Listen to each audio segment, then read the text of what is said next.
Muchas gracias, señora presidenta. Señora Beirac, señores diputados, traen ustedes hoy un tema importante para su debate en este Pleno. La toma en consideración de la proposición de ley de modificación de la Ley de Cooperativas de la Comunidad de Madrid, haciendo una adaptación para la regulación de las cooperativas de trabajo asociado, adaptadas a la especificidad del sector artístico y cultural. Yo estoy seguro, señora Beirac, que en el sector artístico y cultural usted incluye la muy española fiesta de los toros, y espero que no me defraude después. Usted registró esta proposición de ley en el pasado mes de diciembre y hace unas semanas estuvimos reunidos con representantes que efectivamente hoy nos acompañan del sector, que nos trasladaron sus inquietudes al respecto. Algunos de estos representantes nos han transmitido, además, en los días posteriores, su posición al respecto de este vacío y de este limbo que convenía regular. Como usted sabe, ha habido muchos cambios en la legislación laboral a nivel nacional y hay noticias recientes en lo que afecta a esta materia en las cooperativas de la comunidad, en la Comunidad de Madrid. En esa reunión que tuvimos, tanto usted como el resto de los representantes políticos, conocimos que el Gobierno de la Comunidad de Madrid quería traer a esta Asamblea una nueva regulación de las cooperativas, pero en el plan normativo que presentaron a esta Asamblea hace tiempo no aparecía. Sorprende un poco, señor Corral, que en esa reunión tuviéramos conocimiento de esta presentación de la ley y, en cambio, no aparezca en el plan normativo. Por tanto, primera sorpresa, que usted le llame la atención que nosotros vayamos a apoyar esto. Por cierto, al representante de Unidas Podemos decirle que vamos a apoyar esta toma en consideración y esta proposición de ley, con lo cual no nos meta a todos en el mismo saco. Como le decía, en esa reunión tuvimos información de las peculiares características que tienen los trabajadores del sector cultural, del sector artístico, y en el que, como le comento, estoy seguro que también incluyen al sector taurino. Y me refiero a las singulares características de su actividad, su discontinuidad, su intermitencia, lo que usted comentaba, señora Beirac, que al igual que pasa en otros muchos sectores de la actividad económica, en la agricultura, en la pesca, en la hostelería, en el turismo, en los profesionales sanitarios o en la educación. Como usted conoce, el día 6 de septiembre, lo acaba de comentar, el 6 de septiembre de 2018, se aprobó el informe de la Subcomisión para la elaboración del Estatuto del Artista, que efectivamente hoy resultaría muy sorprendente que se aprobase en aquel entonces por unanimidad de todos los grupos políticos. Lo digo porque es muy inusual en esta época de autocracia que vivimos en las decisiones del Gobierno de Pedro Sánchez. Este informe contó con la participación de profesionales de administraciones públicas, de agentes privados, de asociaciones y de organizaciones del sector. El informe que salió del Congreso de Diputados demandaba que el Gobierno aprobase medidas de urgencia sobre la creación artística, con el objetivo de mejorar las condiciones laborales de los creadores españoles. En esas recomendaciones se ponía de manifiesto la necesidad de actualizar un Real Decreto del año 85 por el que se regulaba la relación laboral especial de los artistas en espectáculos públicos y que usted ha mencionado en su exposición de motivos. Pero el inexorable paso del tiempo, 3 años y medio después, es lo que tiene, desgraciadamente, la incontrolable hiperregulación que nos asfixia y atenaza y que impide dedicarnos a regular cosas importantes. Bueno, pues 3 años y medio después ha visto la luz el Real Decreto 5/22 de 22 de marzo, que ya incide de manera directa en este tema.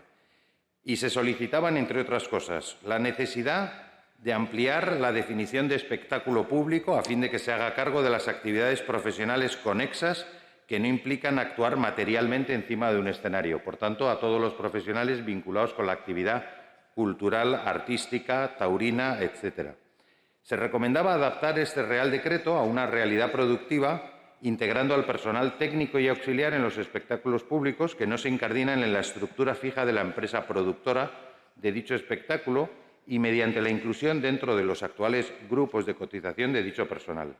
En definitiva, se estaba recomendando la aplicación al personal técnico y auxiliar cuyas condiciones sean similares en temporalidad a los artistas y participantes en el espectáculo. Se recomendaba también adaptarlo a la nueva realidad de los medios de fijación del trabajo cultural, de manera que se incluyan el entorno web y las nuevas fórmulas de difusión, como por ejemplo el streaming. Se aconsejaba también modificar este Real Decreto del año 85 para evitar abusos en la contratación temporal y en la concatenación de contratos de temporada, así como incentivar la transformación en indefinidos o de tipo fijo discontinuo adaptados a la realidad de la actividad profesional que se desempeña. Finalmente, se instaba a equiparar la indemnización por finalización del contrato de duración determinada de esta relación laboral de carácter especial de 7 días por año trabajado a la vigente con carácter general, 12 días por año trabajado. Se pretendía mejorar las condiciones de todos los trabajadores de la cultura, adecuando la normativa que le es de aplicación a las especialidades del sector cultural y, en especial, a su carácter intermitente. A estos efectos, las medidas adoptadas buscaban una mejora de las condiciones que garantizasen un adecuado desempeño de la actividad artística de los colectivos afectados: actores, escritores, cineastas, compositores, bailarines, etc., tanto en materia laboral como en materia de seguridad social y también en el régimen fiscal que tienen. Y alguna adaptación había que hacer en materia laboral para el sector de la cultura y el arte, con la tauromaquia incluida.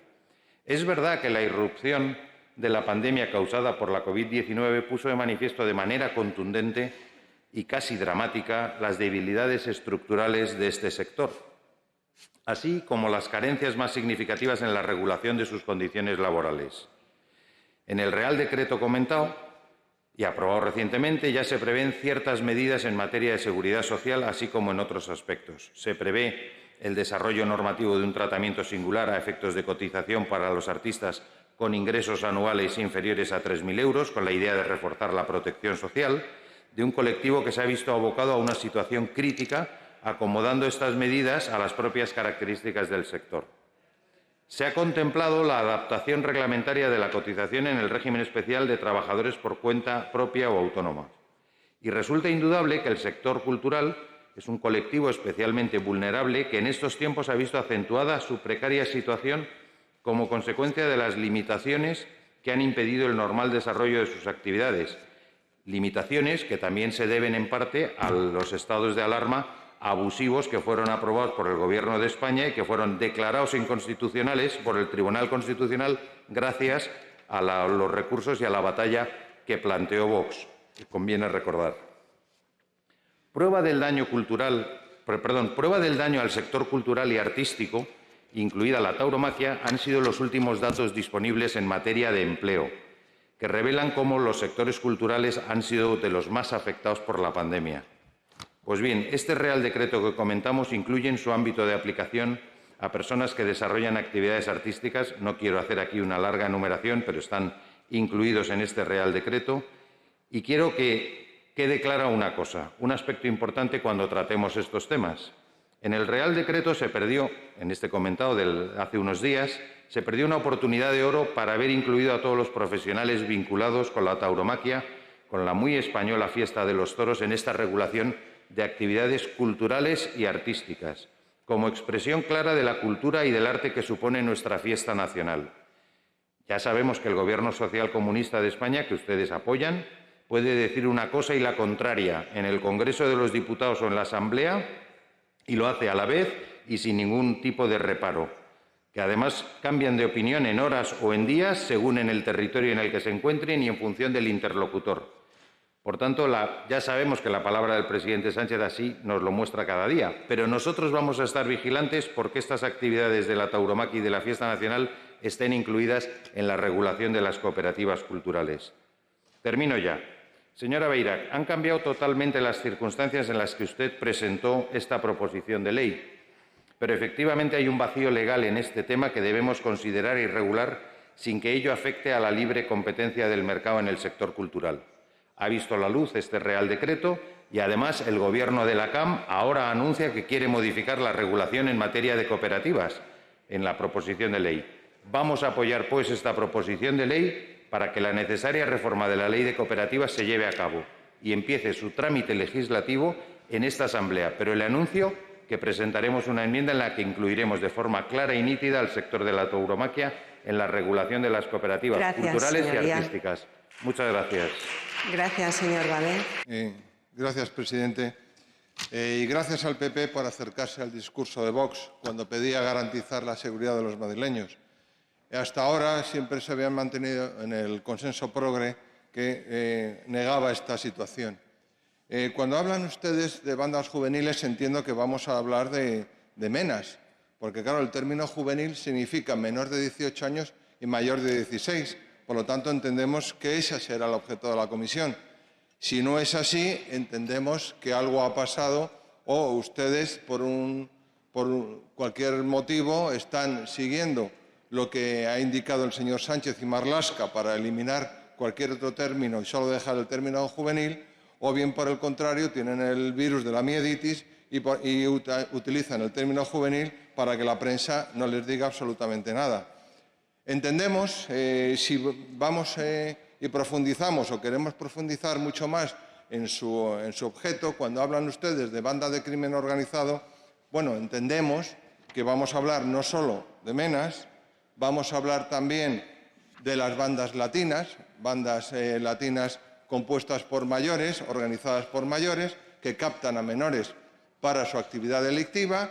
¿Por qué? Pues, lógicamente, porque la ley penal del menor es mucho más laxa que el Código Penal. Tampoco es que el Código Penal sea una desdicha de persecución de la delincuencia en España, pero bueno, entendemos también que vamos a hablar no solo de las bandas latinas, sino vamos a hablar de las bandas antifascistas, también aquellas bandas que están compuestas por gente que se dedica a ir en contra de cualquier persona que piense en contra de sus ideas. Y también, a lo mejor, tenemos que analizar también pues, a los bucaneros, ¿no?, al Pirracas y los bucaneros, que realmente lo que se dedican es a ir a apedrear a los actos de Vox cuando realmente no les interesa. Entiendo, señores, que iremos por aquí y también entendemos que la señora Ayuso ahora sí cree que tiene competencias o algo de competencias tiene para hacer esto. Deseamos que, a medida que se propongan acciones, y que se garantice la seguridad de los madrileños a través de esta comisión. Muchas gracias.